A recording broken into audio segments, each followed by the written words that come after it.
Hello guys, ഭക്തിയുടെ രാമായണ മാസമൊക്കെ ആരംഭിച്ചിരിക്കുകയാണ്. ഇപ്പോൾ വെജിറ്റേറിയൻ ആണ് കൂടുതൽ ഓരോരുത്തർ ഭക്ഷിക്കുന്നത്.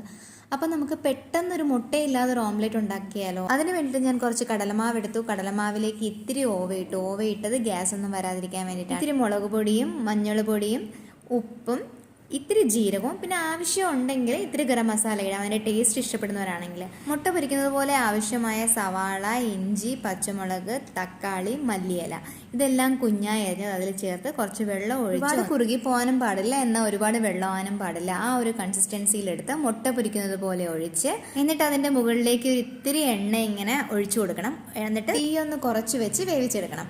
അത് തിരിച്ചിടുമ്പോഴും അതേപോലെ തന്നെ ഒരു 2-3 മിനിറ്റ് വെച്ചേക്കണം. എന്നിട്ട് അതെടുത്ത് ഉപയോഗിച്ച് കഴിഞ്ഞാൽ നല്ല ടേസ്റ്റാണ്. മുട്ടയുടെ അതേ ടേസ്റ്റാണ്. അപ്പം മുട്ട കഴിക്കാത്തവർക്കും വെജിറ്റേറിയൻ കഴിക്കുന്നവർക്കും ഇതൊരു അടിപൊളി ടേസ്റ്റാണ്. അപ്പോൾ ചെയ്ത് നോക്കുക. എൻ്റെ വീഡിയോ ഇഷ്ടമായെങ്കിൽ ലൈക്ക് ചെയ്യുക. ബൈ.